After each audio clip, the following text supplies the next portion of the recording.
Hello and welcome back to the channel. After I got rid of my 1995 Ford Ranger, I said I was going to make another video about my vehicle reveal, my new vehicle. Well, I never did that because school caught up with me and then I sold it. But I have another vehicle that I can do that with. I'm actually excited to do this because I like this car and I've already done a little bit to it. I'm going to explain everything I've done to it and the things I'm going to do to it in the future.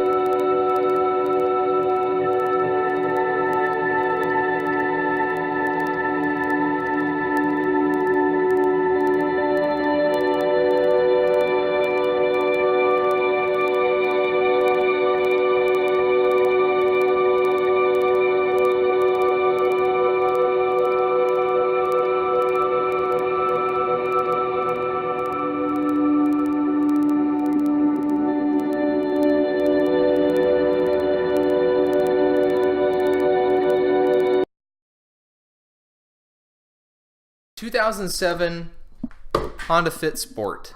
I do feel like I may have paid a little bit too much money on it, but I'm going to show you why I got it and some of the things that I think are kind of wrong with it. The best example is to look at the front to see what the first problem is. So you can kind of see under here that the front splitter, which starts all the way over here by the front tire, is going, and it's gone. It's demolished. Someone, I think, went up on a curb and then they just backed up and didn't think anything of it, ripped it right out of the front bumper and tore off the front of the left part of the front splitter. I like front splitters. I think they look good on cars, especially look good on this one, and they took that sucker out.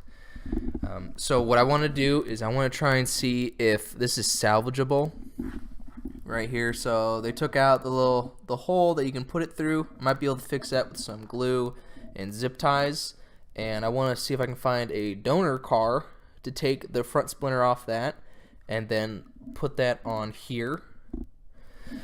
The next thing on here is, you'll see on this side, this is what's called the side panel or side skirt.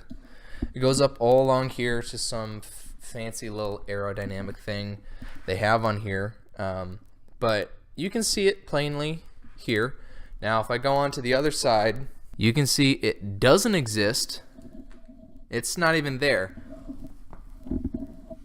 All the mounts exist, they're all here, but the panel, this panel, ceases to exist on the passenger side. The next couple issues I have are still cosmetic, and I'll get into the more in-depth things I've had to do to this car since I bought it, but I'm still going to cover some of the cosmetic stuff that will be the easiest thing to fix. You can see the best when the lights are on. They're super foggy. They're real foggy. They're kind of scratched up. It looks like there's dirt on the inside of the lens housing. I want to get these some either new housings or whatnot. You can also tell it's kind of yellowed around the edges. I don't like that. I want it to look crystal clear. These were made to be that color, to be clear. Everything on the inside of the housing, and this is like this on all Honda Fits, the plastic on the inside of the housings are painted to match the car, so almost as if the lights don't exist when it's during the day or at night or whatever. But this housing blocks that beauty that was built to be part of this car, and I want to get that fixed. Along with that, some of the panel right here for the grill is grayed over time. No one's taken care of this, waxed it, or tried to paint it, do anything with it. So this has all become a real gray color. It's not pretty to look at. I don't really like it. I might just end up getting a black insert here. They're like a piano black plastic trim that follows all along this pattern. There's no Honda emblem or anything, just a little grill, and it's black. It looks pretty, it's slick. Nothing to complain about the fog lights. They're bright as you can see, and they work just fine. There are some issues on the inside that I want to address. You can see from here that the seats are like disgustingly dirty. Someone's been sweating their balls off pretty good in here. The dash has some of the worst parts on it. All along here, it's kind of hard to see when it's not in the sunlight at a certain angle with the light. But there are all these cuts and gouges all over the dash, and there's some miscoloration right there. I don't know what that is. I might be able to fix that. And that's not like some huge issue, but I don't know what it is. It almost looks like someone let their little teacup dog, you know, like a little chihuahua, get up on the dash and run around while they were driving and cut up the top of it. That's what it looks like.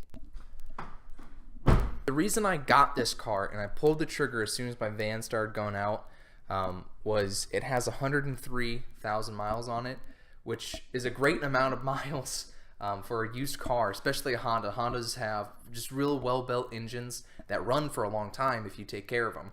And this was taken care of good enough, I thought, when I first got to it.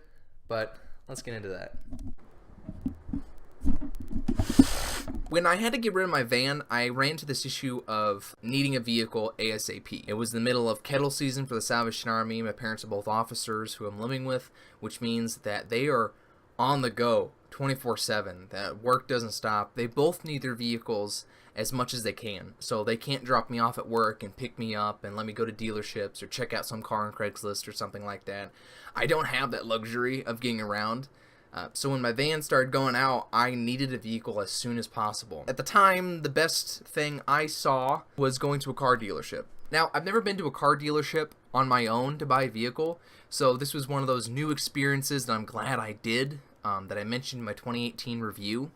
And I'm glad I did it because now I know where to never go again. I went to Lujack Honda, or Hyundai specifically. They were so bad that I called the other dealership, Dahl Ford, here in Davenport, to tell them, I'm sorry I didn't buy a car from you. I wish I did that. But I needed a car ASAP, so I went to another dealership, and it was Lujack. I regret that decision 100%.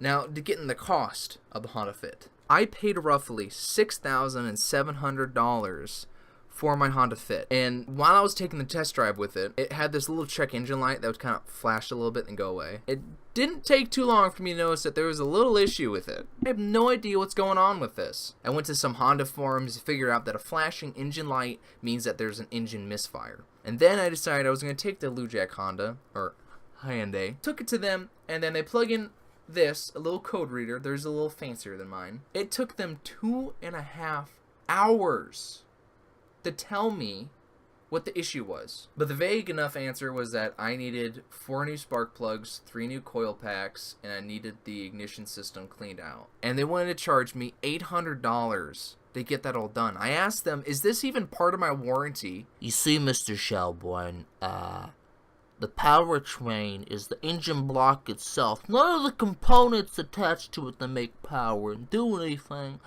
The transmission. Well, not the transmission fluid. So if it leaks fluid, that's on you. It's not us. I don't know if I buy that, but I just said okay because I was running late on time. And I tell him, you know what? No, I'll fix it myself.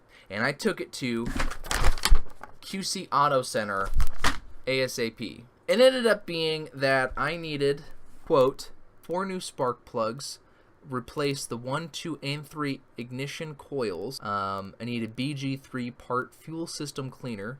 Includes a flush injectors, clean induction system, ports, intake valves, and combustion chambers. But nonetheless, they're still cheaper than the dealership, who wasn't going to honor my warranty for whatever freaking reason. But they got it done, and it's been working like a dream so far. My plan right now is to get the new side skirt and new front splitter for it. And I kind of want to sticker bomb those, kind of like what I do with my old truck. And then I want to get the new grill piece. I want to fix the lens housing. With that all being said, I really like my car. It's a fun sports car. And hatchbacks are in vogue, so I guess you could say I'm cool. But if you do have anything that you think would be beneficial for me, I'd really appreciate it. So, thanks for watching, guys. I'll see you next time, I suppose.